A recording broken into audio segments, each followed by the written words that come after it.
Thank you very much for the introduction. Not an alcoholic. No, no, not even close. Thank you for being here because I think the pitch was against Red Bull, which is another pitch. A pitch in life. Pitches are bitches. So pitches can be really tough, especially against Red Bull. But I put in a Red Bull slide for you, so you have a bit of the Red Bull feeling, okay? To start off, my story is about madmen and mathmen. And it is about connecting the dots. And that is, of course, quite a lot of technical promises. But I would first like to start with some of the trends. I hope that I'm waiting for the next, yes. I made a short program for you. It's not so short, actually. I'm lying, but that's okay in advertising sometimes. It's a bribe sometimes.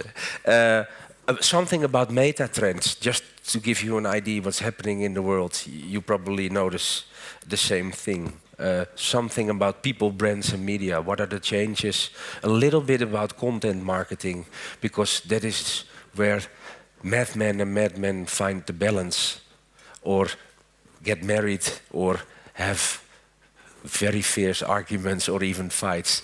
And P.O.M stands for Pay Don't Earn Media, like you all know. I've worked from a creative and a media agency, so I know a bit about both, and I would like to show you how that evolves into madmen, the new way of doing marketing, media planning, predictive, and other models that are really data-driven. Well, to be honest, we're in a closed room, the windows are open. Who of you has a kid or children? Okay, so you will understand a bit, I have to see who you are. Who of you is like 35 years or older? Let's be honest, and yeah, we keep it in the room. Because I'm old school, I'm 43. Yeah? So you will understand probably what I'm talking about. I played, and now I'm a parent, I have a 13-year-old son, and I tell him all the time, get off the iPad, don't game all the time, get outside, get alive. Yeah? The only thing is, I was 24 when I first had my own internet PC, 24. Yeah, and this generation, the swipe generation, I was in a big retail store last week, 4-year-old, girl and a boy on a big Samsung flat screen TV. Mommy, it's broken, it's broken. This is the swipe generation. And the thing I'm trying to say is, it's not only swiping, it is also the big gap between me, because when I was 4, 5, 6 years old, my parents smoked in the car, we smoked in the plane.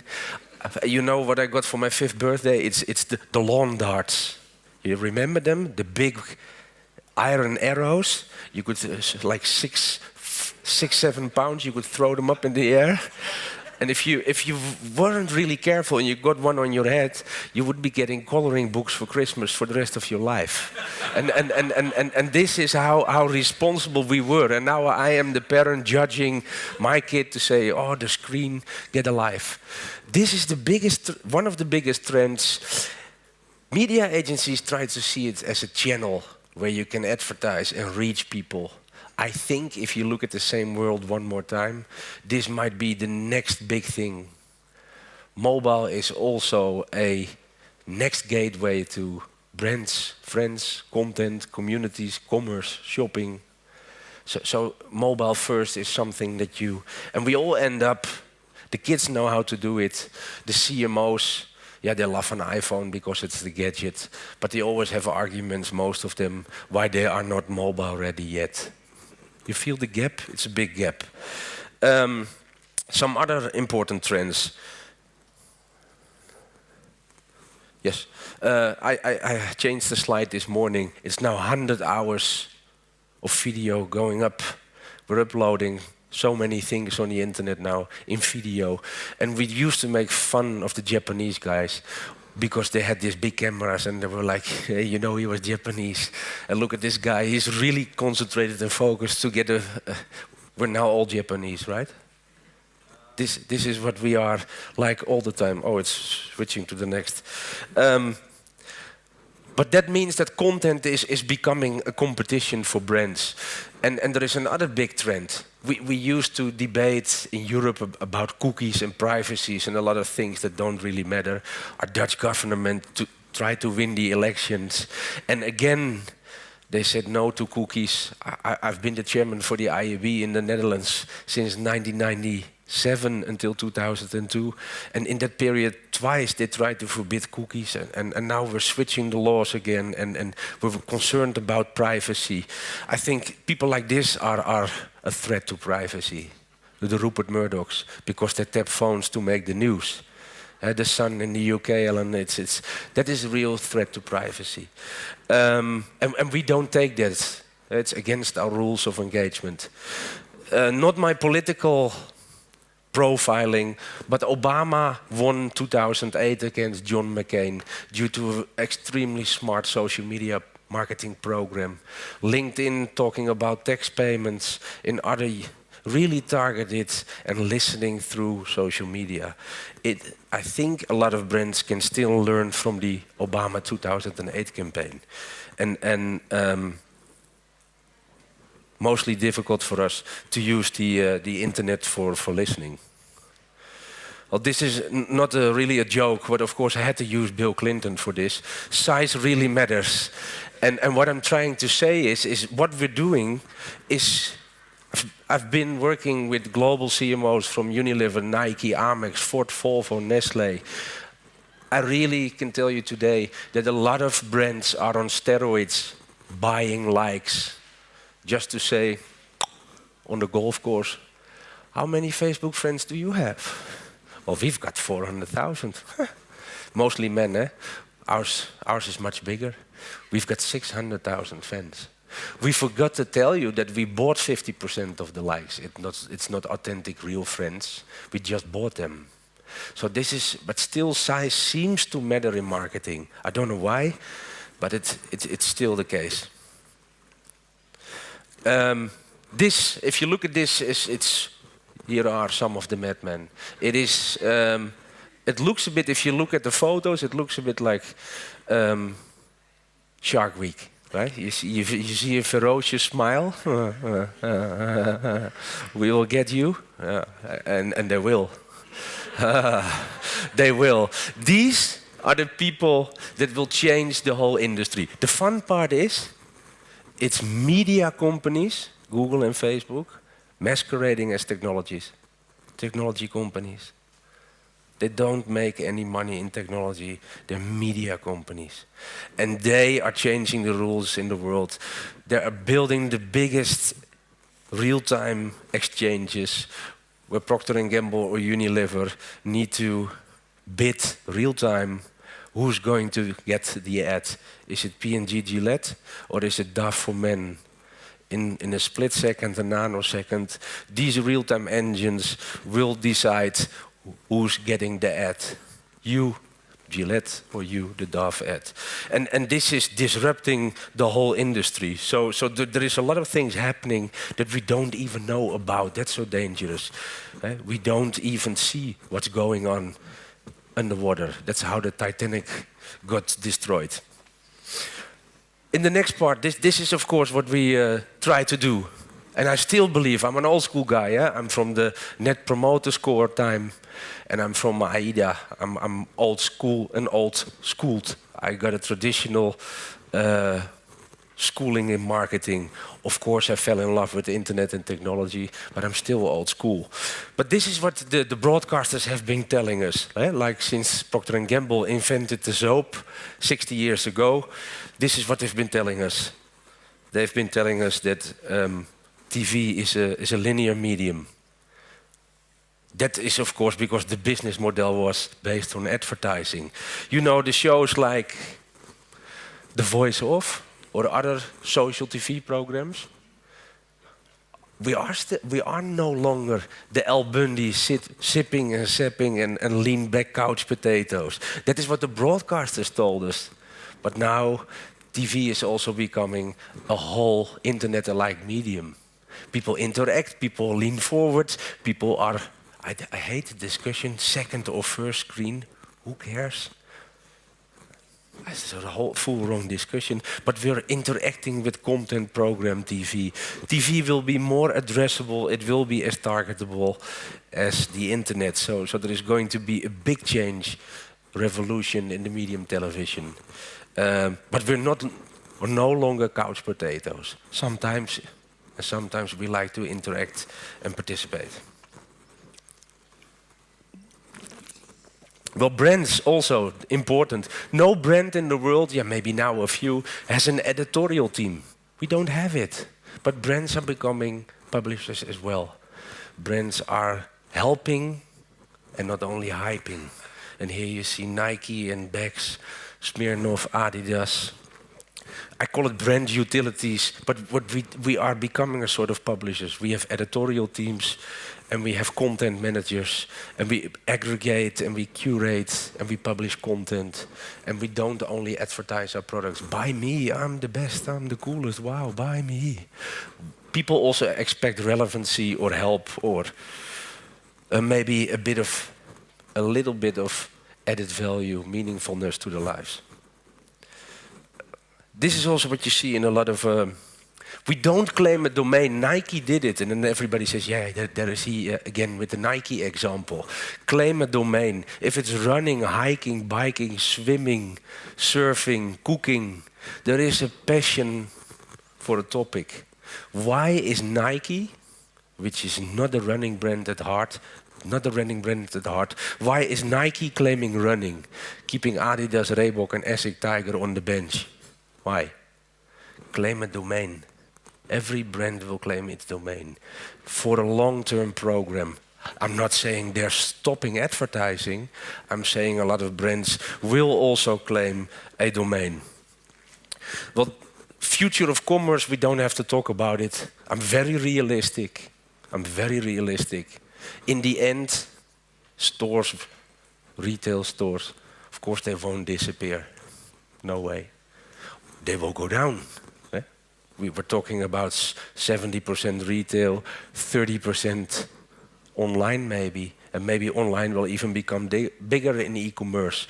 But still, of course, we need to be realistic. Stores will still exist, but there is going to be big changes, and the changes will be led by this guy.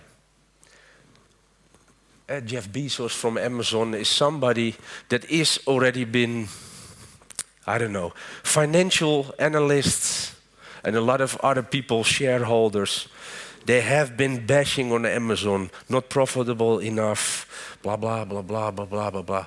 And I worked for WPP, listed company, focus is 3 months. 3 months is what shareholders want. You need to be profitable.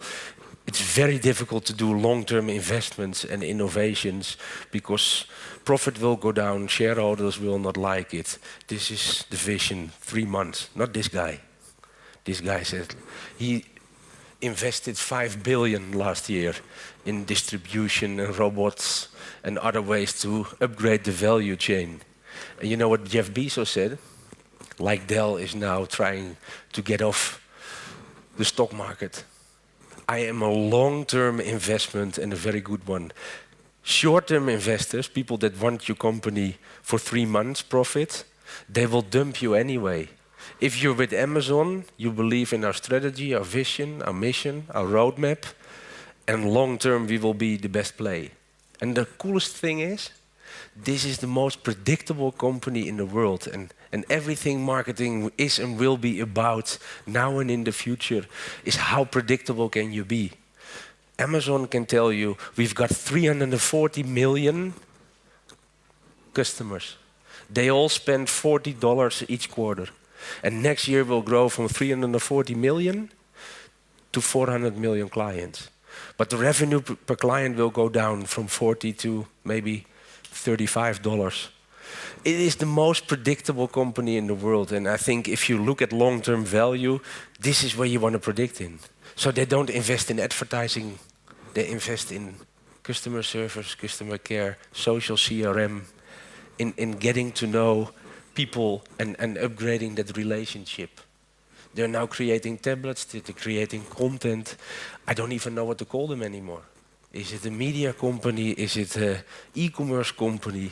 And does it really matter how we call them? They are very smart. And for a lot of companies, we are addicted to advertising. It's going to be very difficult for us to make the steps even towards CRM. Talk to your average email marketing agency and talk about how list management and other things are going. It's difficult for us. Well, how does content play a role in the relationship between the madman and the madman? I had a lot of problems explaining this within Mindshare, WPP, and in other media agencies, because sometimes it's difficult. Content can also be marketing. Of course, content is still king. Eh? Here we need the madmen. They create content. But the... she's not coming. Yes, there she is. Distribution chain, of course, changed a lot. Eh? Distribution with the internet, it can go. It's uncontrolled media now. Distribution can go anyway. Not only the broadcaster, you are also the media. So you can distribute any way you want. Yes. Metrics, very important. We can measure everything. Eh? In the old days, madmen could say, oh, this, it's a guy with a beard like me. And he comes with storyboards and he makes a TV commercial and he says, wow, it's going to be wow. And then it's broadcasted on TV. But now there is YouTube and all the video portals. Ooh, transparency. Now the same commercial is on YouTube. 20,000 views, 5,000 dislikes. Now the guy with the beard is fired. Because he said everybody would love what you see. But that's not true. So the internet is making the metrics are very harsh. Especially for the madmen, especially because we can measure everything. Well, I would like to show you some examples. What do I mean with content marketing? Love brands and smart brands. Yeah, you probably all... do you watch the episodes? Who? Yeah, most of you. It's amazing. Eh? When I was 12, 13, Old Spice was the only present we could afford for my friend's birthday. So it was about, at that time, 10 guilders, Dutch guilders, Deutschmark, now 10 euros. So this is what you bought for your friend. And then, surprisingly, 6 months later, when you had your birthday, you got Old Spice back. I think it's swept around for years. But suddenly, Old Spice with content, it's becoming a top-of-mind brand, a well-known brand. And they are earning a lot of attention just by having smart content with the follow-up. And they're building a huge database under all these programs. And at the moment they launch a new webisode or commercial, it's already to millions of people. So we call it the initial seed. You just send it out. You say, hey guys, here's webisode part 4.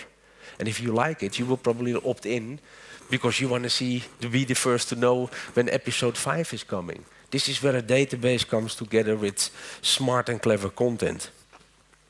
I'll look to the other room, see if they can see that we are sponsoring them. I call them the masters of content marketing. But this is, of course, amazing. Eh? If you see what's happening. I've been in their head office a few times. And the cool thing is also, the horrible TV commercials, you hardly see them anymore. It's now all becoming their own events, their own IP, intellectual property. They own the content. The content is huge. The content is long tail. The content is making them a cool brand. And the content is also disintermediating a lot of advertising and media agencies. Because, yeah, what is our role in this part? They don't need us. They need you, the people that are watching. They don't need intermediary agencies to buy you GRPs. They are earning attention. Well, some other ideas, Starbucks, my ideas, open innovation for already 5 years. My Starbucks ID, listening. It's not a advertising campaign. It is an open brand innovation program where the people tell Starbucks how the company should develop its products and should behave. So it's a very interactive relationship where most of the people give their ideas. And I can tell you, there are very clever people.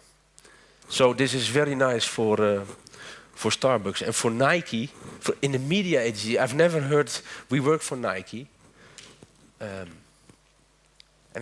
what we mostly said to them is, listen, you can be on steroids, addicted to advertising, you can do that. But building your own powerful media platform, what should I call it? Your own media channel, your own media outlet, organically growing with people being the ambassadors. It is growing. Even when you're not advertising, it keeps growing organically. Some of the stupid people, they say, yeah, come on, man, you were a sport guy. You should be in running. I said, no, man, I hate running. I have a car. Leave me alone. Why should I?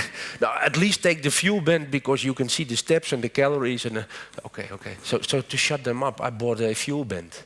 But this is how dedicated these guys are to what Nike is doing. And when there is no campaigns, it is still organically growing. What do you call it? CRM, marketing, media? I don't care.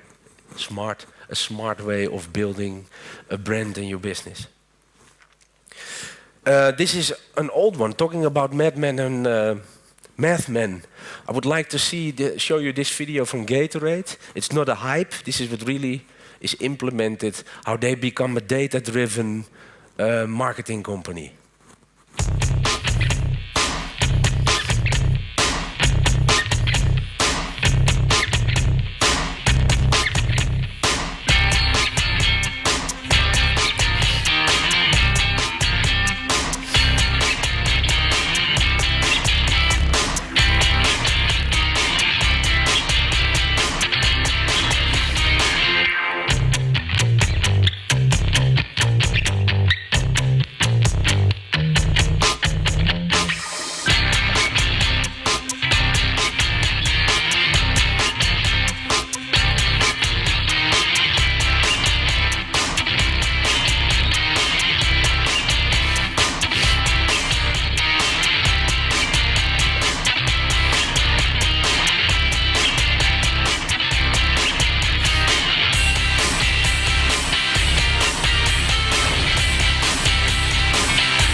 Cool, eh? How many of you honestly know clients that have a setting like this? I asked the same thing in Oslo 2 days ago. No hands. This video is from 2008. This is what has already been happening for Unilever. We built this plus a whole integrated data system that includes radio, TV, and all the other media. It is already happening. Big data is not a hype or a trend or fancy buzzword. It's really serious. And why is it so serious? Globally, Unilever spends, just to give you an example, other brands are doing it as well. Globally, Unilever spends a lot on advertising a year, a lot of money. Let's be specific, $5 billion a year. If you take 2% out of that, you can build a whole engine and the fun part is, and it was mindshare, we were in a repitch for Unilever. Well, mostly if you're in a repitch, no more stories, because the client already knows you. So if you want to win a repitch, you have to come up with a very good story and vision to make sure that. And it was very unconventional for a media agency to come up with such a story, and it was very difficult. We talked about the highest ROI on your media investments by mixing up a smarter mix of paid, owned, and earned. And what is paid, owned, and earned? In the old days, the media agency just did paid media. What about owned and earned? Should Nike start with Nike running and then earn attention among the running community, and after 18 months launch a TV campaign to make it big? Or do we old school start with a lousy platform and the same day we start a big TV campaign saying, we've got the best platform of the whole wide world? And you know what people will say? So it's a different way, and this is nice for the handout. What is paid, owned, earned media? It's a mix of things that we didn't used to call media. But if you own all the media data and you can do the planning in a smarter, more liquid way, great things will happen. And I don't know if it's POE, paid, owned, earned, or OPE. If you do it APO, EPO, it will be Lance Armstrong and you will be on steroids, you will be disqualified. So let's not call it that. But this is a very important thing. Do you have to pay for media or for attention? Or can you own it or earn it? Very important in the mix. And to going to the conclusion, how do we connect the dots? And how do madmen and mathmen play the role? I'm trying to get the clicker to... yes, thank you. Well, we talked about this one. The new madman guys, different guys. Real-time bidding, real-time trading, ad exchanges, APIs, data connected dashboards, all real-time planning. Real-time planning, I mean making a liquid media plan and go from unknown to known. This is very nice for the handout. I will not show it to you here in full detail. But we have been advertising to people we don't know about. And the most important thing is, I think, what you see on the right side. You had me at hello. The real targeting has just started. Building up consumer profiles, enriching data. This is basically, in one word, Amazon. Enriching, going from CRM to VRM. Vendor relationship management. Amazon will even say to you, tell me, what ads do you need? What company do you want you to advertise? Who's relevant for you? I can help you. So this is going to be a very next big important step in marketing. This I wanted to skip. You will get it in the handout. Companies can predict what you want to buy. I don't know how it times. And sometimes that's a problem. Yeah. A few years ago, for instance, a father walked into a Target store in Minnesota, clutching an advertisement. He started yelling at the manager. "Did you send this to my daughter?" he asked. The ad contained all these coupons for baby clothes and bottles and formula and cribs. "She's still in high school and you're sending her ads for baby clothes?" he screamed at the manager. "Are you trying to encourage her to get pregnant?"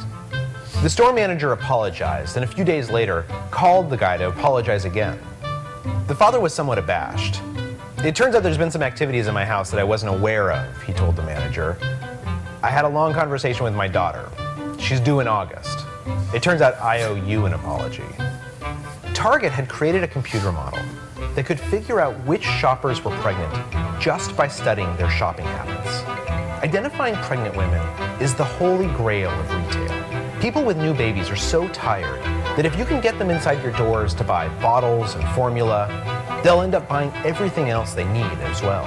And if a new parent starts shopping at Target, they'll keep coming back for years. So how did Target start marketing to parents before the baby arrived? Lots of people buy lotion, but a Target data analyst noticed that women on Target's baby registry started buying very large quantities of lotion in about their second trimester. Someone else noticed that in about their 20th week, pregnant women started loading up on vitamins. By crawling through the data, Target was able to identify about 25 different items that, when analyzed together, would allow them to predict if someone was pregnant. Target's program was so accurate that it could assign almost any regular shopper a pregnancy prediction score. But the problem with all this data, as the father in Minnesota demonstrated, is that Target couldn't let on how much they knew. After all, shoppers might get a little bit upset if they received an advertisement making it clear that Target was studying their reproductive plans. So how did Target solve this problem? They started mixing in ads for bottles and formula with other products that had nothing to do with pregnancy, like lawnmowers and wine glasses, things that they knew a pregnant woman wouldn't necessarily be interested in. As a result, the baby ads looked random. And it worked. Women started using the coupons, and Target's mom and baby sales exploded. The lesson? Habits matter. And we can either choose to shape our habits ourselves, or we can wait till someone else shapes them for us. It's basically the power of data. To close, you see, investing in the future means breaking and building bridges in marketing habits. The revolution in big data and math-men is bigger than the internet itself. This is, remember the movie Minority Report 2002? With predictive modeling, science fiction or reality. This is how media planning is done now, today. Not with the black gloves and the cool gloves like Tom Cruise, unfortunately. But it's big data, it's ROI by paid-owned media, mixing, adaptive planning, predictive modeling. We start with the liquid media plan, and the data tells us if TV should go up or down, if radio should be out, if internet should go up. It's all machine-made. Technology is going to be the biggest spending of the chief marketing officer in the coming years. Predictive modeling means data, insights, consumer profiles. I'm trying to, yes. Marketing used to be an art, now it is a science. So the madman will certainly mix up with the madman. And my closing thought, I'm waiting for the clicker. If you can click it for me, please. Yes. Be nice to nerds. You will end up working for one. Thank you very much.